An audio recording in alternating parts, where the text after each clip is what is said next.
Ada problem di salah satu calon klien, nelfon kami datang. Kami datang inspeksi identifikasi. Dilihat di situ, jenis kecoanya apa? Kecoa Amerika atau kecoa Jerman? Jadi di Pestigo itu kita ada sistem namanya initial service dan regular service. Initial service ini kami lakukan di bulan pertama.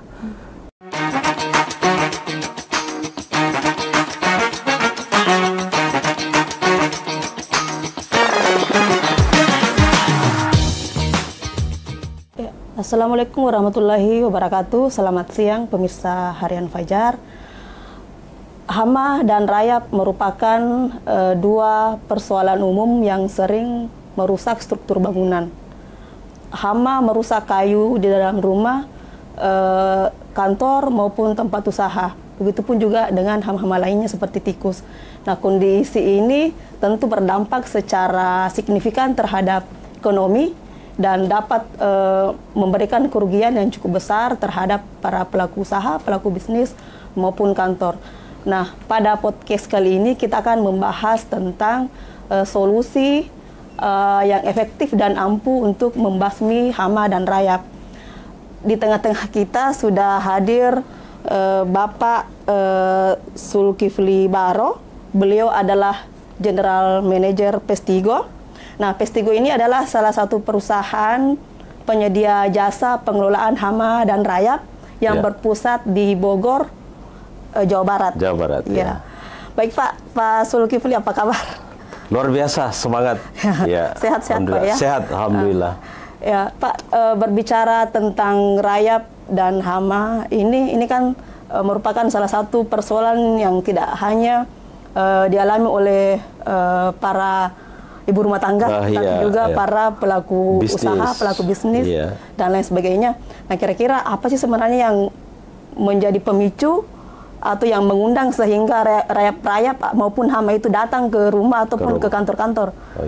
Baik, silahkan. Oke, terima kasih kepada para pemirsa dimanapun berada.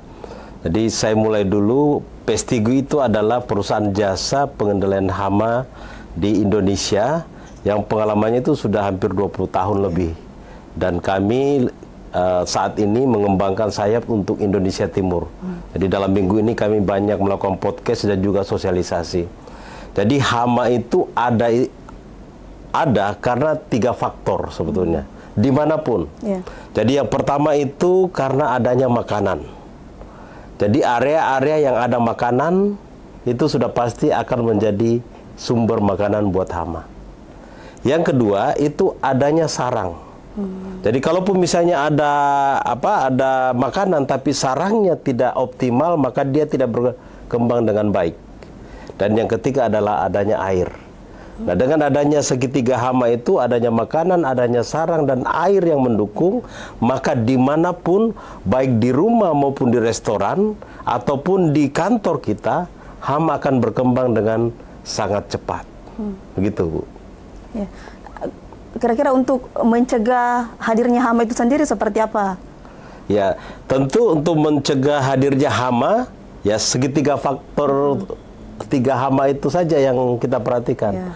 Makanan yang dimaksud di sini bukanlah makanan yang ada di meja kita, bukan yang ada di tempat-tempat khusus, bukan itu yang kita maksud. Ya, tapi makanan misalnya di rumah.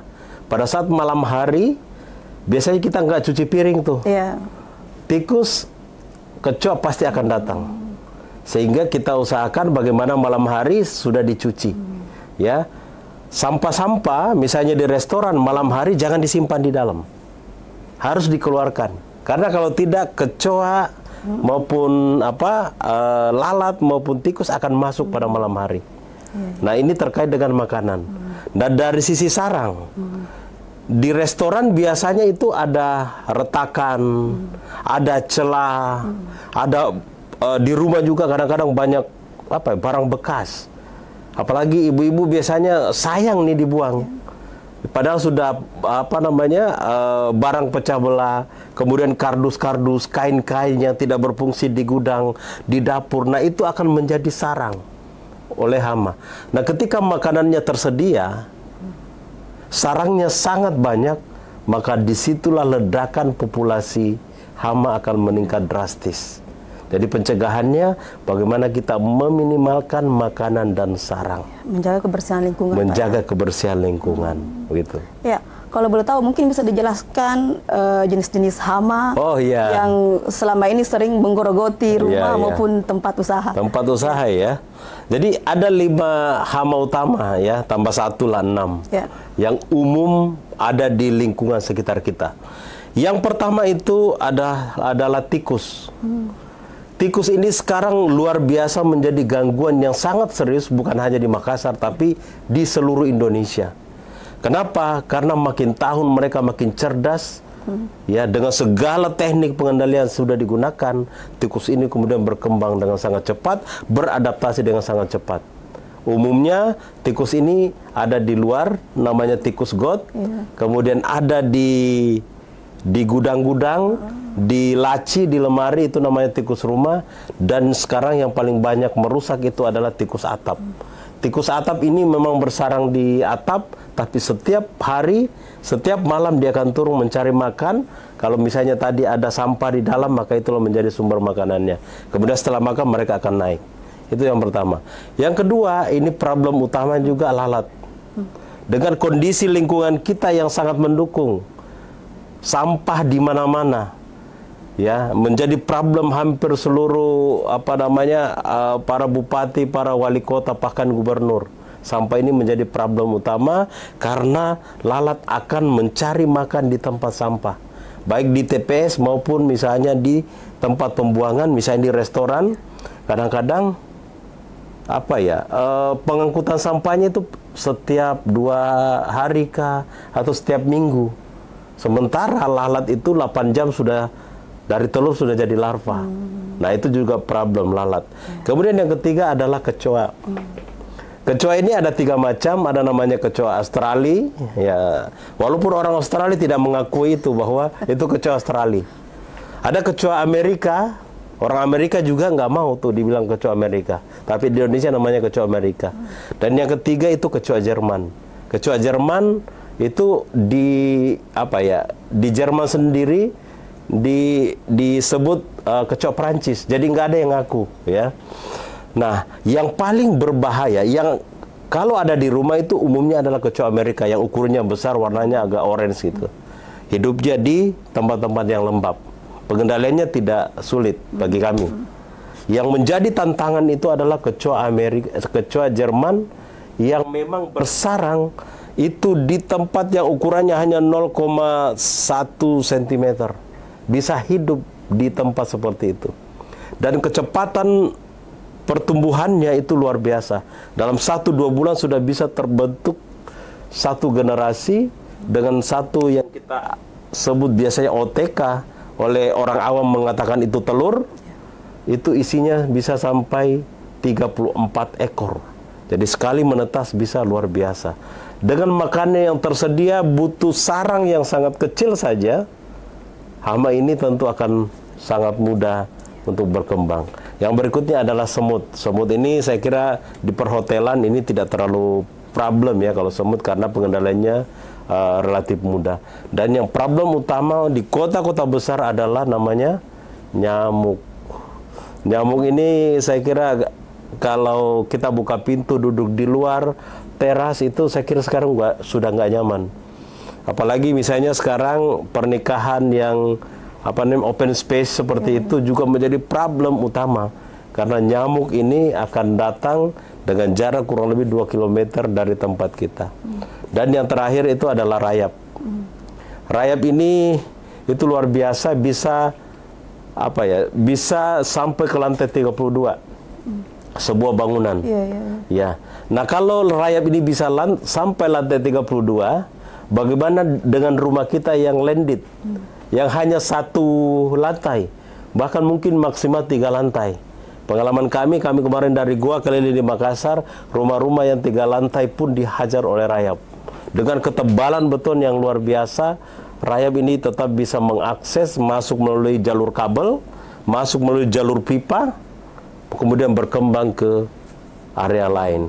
Nah, itu jenis hama yang saat ini luar biasa mengganggu di Indonesia. Ini kan sebenarnya hama-hama ini tidak hanya merugikan secara ekonomi, tapi Ya. dampak dari sisi kesehatan. Kesehatan, ya. Nah, kira-kira apa sih sebenarnya solusi ampuh yang ditawarkan oleh Pestigo untuk membasmi hama-hama dan rayap tadi, tapi tetap ramah lingkungan? Ya.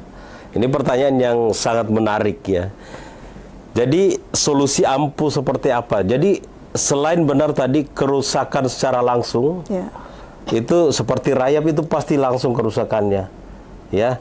Tapi hama lain seperti kecoa, tiba-tiba kita masuk restoran yang mahal, Ya.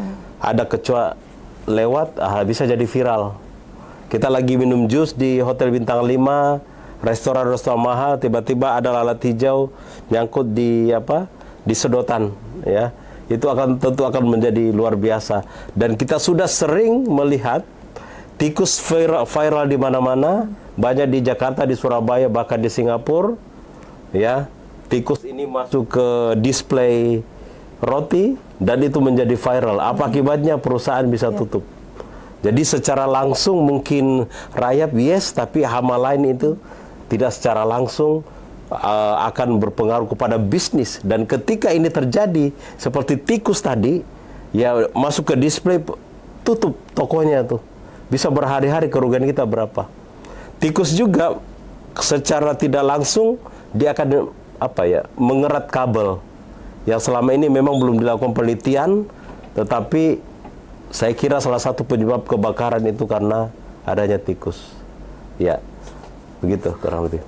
Kalau metode atau pengendalian yang selama ini dilakukan oleh Pestigo sendiri seperti apa? Ya, ini para pemirsa, jadi setiap hama itu pengendaliannya beda-beda. Jadi kita bukan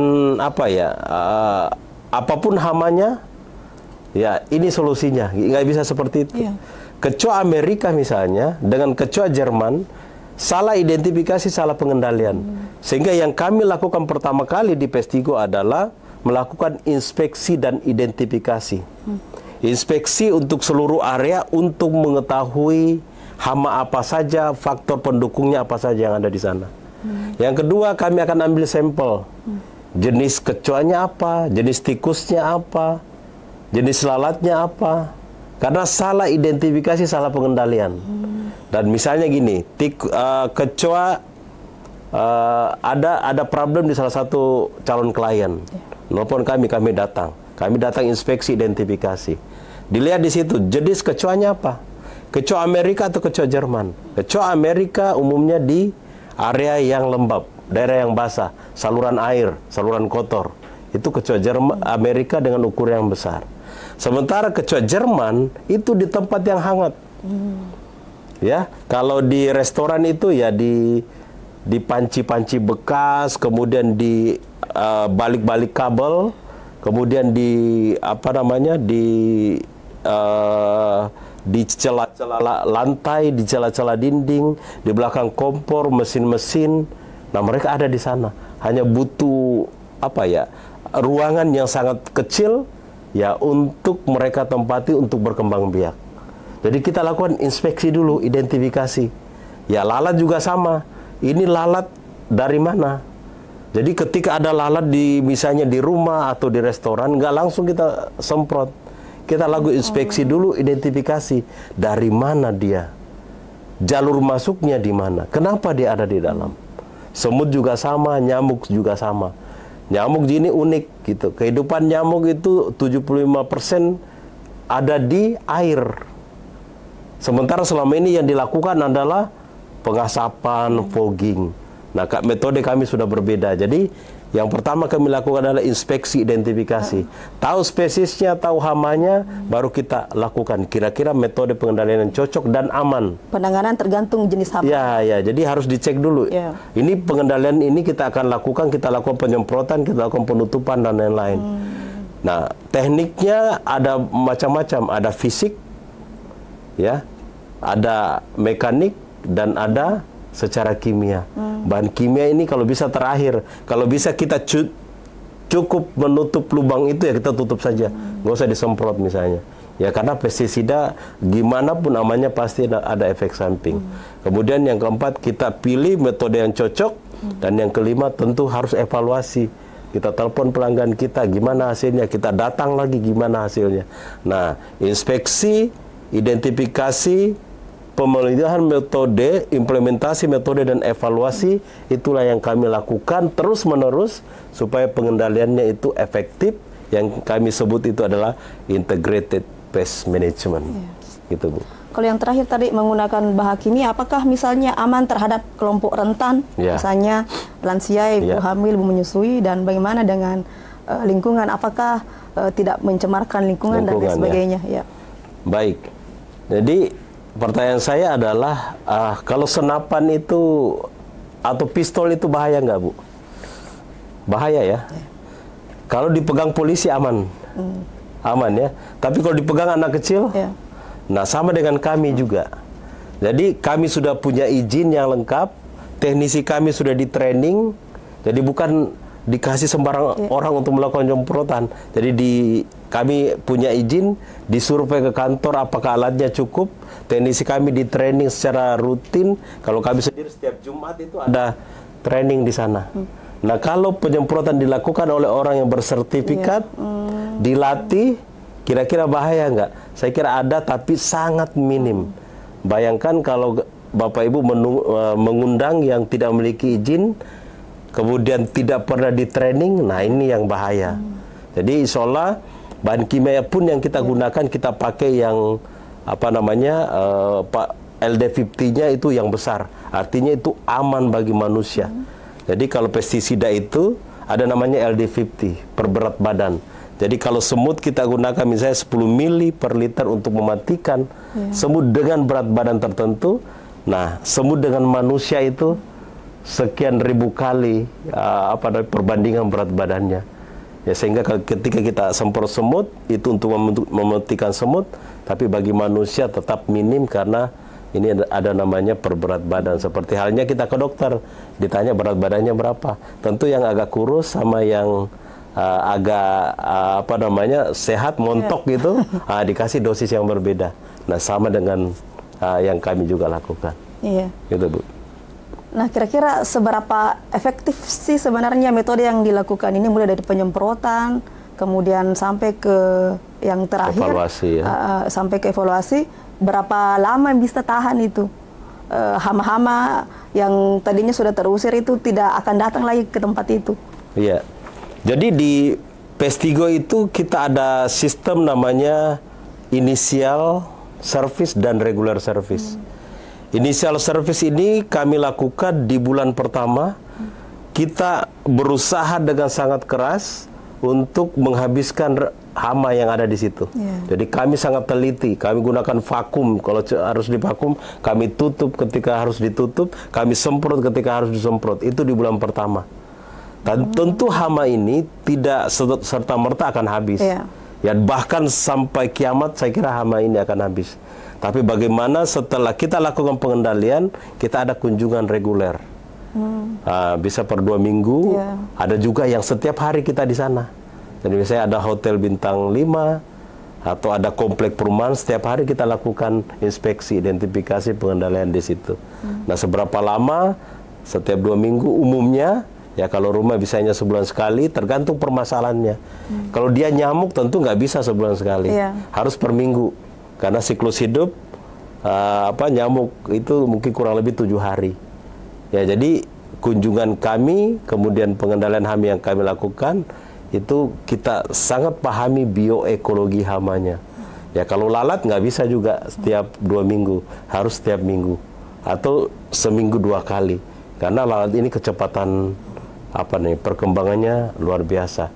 Beda dengan rayap. Kalau rayap kita treatment pertama kali dari pondasi, setelah itu per 6 bulan kita monitor, gitu. Kalau di Sulsel ini selama melakukan pengendalian, kira-kira ada enggak misalnya studi kasus yang menjadi tantangan tersendiri dalam mengusir hama itu bagi Pak Sudri? Ya, ini tantangan luar biasanya adalah lingkungan sekitar. Ya, jadi ketika misalnya satu rumah atau restoran. Ya. Ini kan kami sudah cover areanya.